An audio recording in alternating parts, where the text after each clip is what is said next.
एक समय की बात है। हनुमानगंज नाम का एक गांव था। उस गांव में त्रिलोकीनाथ नाम का एक व्यक्ति रहता था। उसका इस दुनिया में कोई ना था सिवाय हनुमान जी के। त्रिलोकीनाथ हनुमान जी का बहुत बड़ा भक्त था और रोज उनकी पूजा किया करता था। वह हनुमान जी को ही अपना सब कुछ मानता था, एक मित्र, पिता, गुरु। वह सारी बातें हनुमान जी से किया करता था। एक दिन वह सुबह सुबह जा रहा था। पीछे से एक व्यक्ति ने आवाज लगाई, अरे भाई, कहाँ जा रहे हो इतनी सुबह सुबह? त्रिलोकीनाथ ने कहा, बस भाई, हनुमान मंदिर जा रहा हूँ। हनुमान जी की पूजा करके दिन की शुरुआत करूँगा। त्रिलोकीनाथ मंदिर पहुंचता है और वहां की साफ सफाई करने लगता है और कहता है, हे प्रभु, कितनी धूल मिट्टी है, कोई सफाई करने वाला ही नहीं है। मैं ना रहूं तो यह मंदिर मंदिर ना लगे। और आप तो इतने बड़े बड़े चमत्कार करते हैं, जरा सा चमत्कार यहाँ भी दिखा दीजिए। लेकिन नहीं, आपको पता है ना कि त्रिलोकीनाथ आएगा और सफाई तो कर ही देगा। त्रिलोकीनाथ हनुमान जी से बातें करते करते पूरा मंदिर की सफाई कर देता था। फिर वह हनुमान जी को नमन करता था और उसके चरणों में बैठ जाता। हनुमान जी के चरणों में बैठकर वह ध्यान मगन हो जाता। उसके ध्यान में हनुमान जी रस्सियों से बंधे हुए दिखाई देते हैं। हनुमान जी कहते हैं, त्रिलोकीनाथ, मुझे यहाँ से छुड़ाओ, मैं बंधा हुआ हूँ, निकालो मुझे यहाँ से।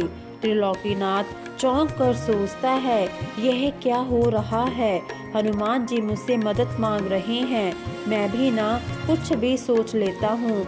वह इस बात को एक बुरा ख्याल मानकर मंदिर से बाहर निकल जाता है, लेकिन उसके दिमाग में वही दृश्य बार बार घूम रहा होता है। इसी बीच रास्ते में उसे रघुनाथ मिलता है। वो रघुनाथ उससे कहता है, क्या हुआ भाई, मंदिर से पूजा करके आए हो, लेकिन लगता है मन को शांति नहीं मिली, दिमाग में कोई उथल पुथल चल रही है क्या भाई?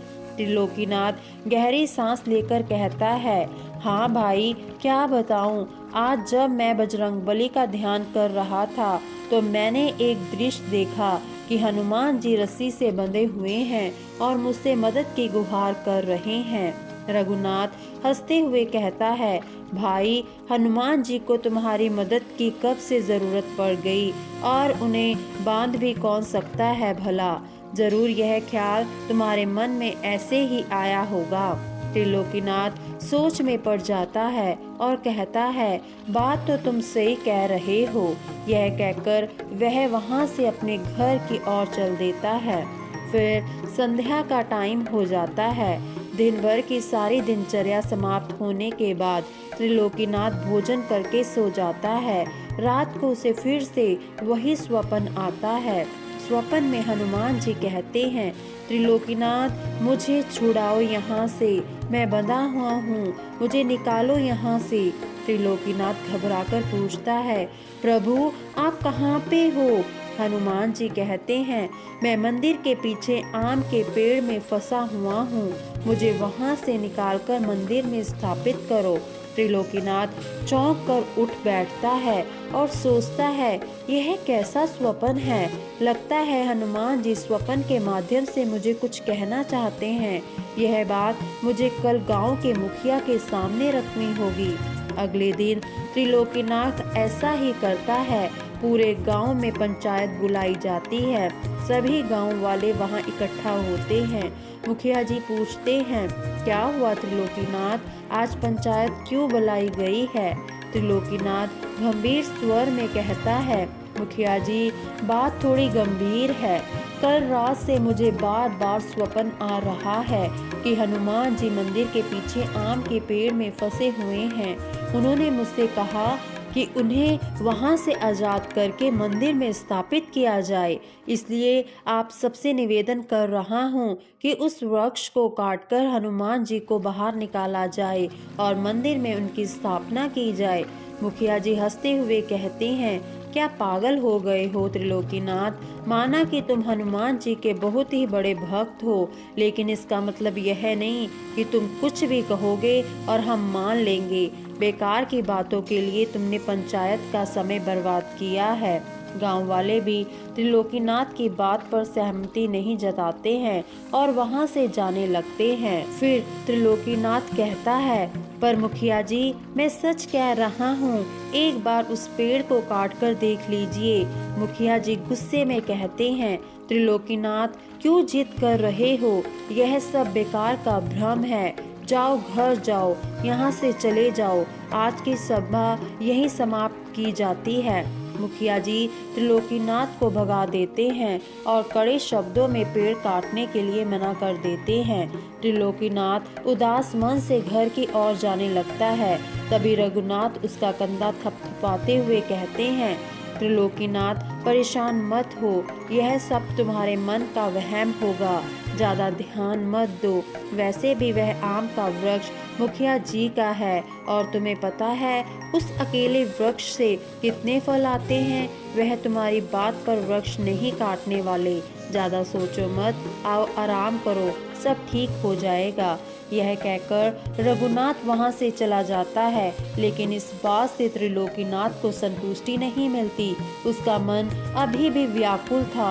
वह सोच रहा था, भाड़ में जाए मुखिया जी और ये सब लोग। हनुमान जी ने मुझसे बोला है, वह मुझसे मदद की गुहार कर रहे हैं। अगर कोई मेरा साथ नहीं देगा तो मैं स्वयं ही उनकी मदद करूंगा। त्रिलोकीनाथ किसी की बात नहीं मानता। त्रिलोकीनाथ कुल्हाड़ी उठाता है और उस पेड़ को काटने के लिए निकल पड़ता है। मंदिर के पीछे पहुंचकर वह बजरंग बली का नाम लेकर पेड़ पर कुल्हाड़ी चला देता है। ऐसा करते हुए गांव का एक व्यक्ति यह देख लेता है और भागता हुआ जाकर सभी गांव वालों को यह बात बताता है। सभी गांव वाले वहां इकट्ठा हो जाते हैं और कहते हैं, जय बजरंग बली की, जय बजरंग बली। त्रिलोकीनाथ पेड़ की ओर इशारा करते हुए कहता है, कोई बात नहीं प्रभु, कोई आपकी मदद नहीं करेगा तो क्या मैं भी नहीं करूंगा? मैं अवश्य आपको इस पेड़ से बाहर निकालूंगा। मुखिया जी गुस्से में कहते हैं, त्रिलोकीनाथ, तुमने यह क्या किया? तुमने अपने पागलपन के कारण मेरा इतना सुंदर वृक्ष काट दिया। मैंने पंचायत में कहा था कि कोई वृक्ष नहीं काटेगा। तुम क्या हट कर रहे हो? तुम इतनी मूर्खता का काम करोगे, हमें यह अंदाजा नहीं था। त्रिलोकीनाथ कहता है, भाइयों, मैं सच कह रहा हूँ। स्वप्न में हनुमान जी आते थे और इसी वृक्ष को काटने के लिए कहते थे। यह वही वृक्ष है, वह यही कैद है। मुखिया जी ताने मारते हुए कहते हैं, अच्छा तो तुमने इसलिए यह वृक्ष काट डाला क्योंकि तुम्हें स्वप्न में हनुमान जी दिखाई दिए थे। कहाँ हैं वे? क्या किसी को यहाँ हनुमान जी दिखाई पड़ रहे हैं? तभी अचानक उस वृक्ष के तने से हनुमान जी की एक सुंदर प्रतिमा प्रकट हो जाती है। यह देखकर सभी गांव वाले हैरान रह जाते हैं। किसी को अपनी आंखों पर विश्वास नहीं हो रहा था। वे सभी मिलकर जय बजरंगबली कहते हुए त्रिलोकीनाथ से माफी मांगने लगते हैं। अब सभी गांव वाले पूरे सम्मान के साथ वृक्ष से प्रकट हुए हनुमान जी की प्रतिमा को मंदिर में स्थापित कर देते हैं। इसके बाद हनुमान जी की कृपा से पूरे गांव में सुख शांति का वास हो जाता है और त्रिलोकीनाथ को गांव में एक अलग ही सम्मान मिलने लगता है। प्यारे दोस्तों, आशा करती हूँ कि यह कहानी आपको बहुत पसंद आई होगी।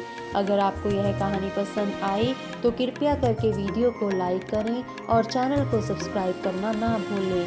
मिलते हैं एक और नई वीडियो के साथ। धन्यवाद।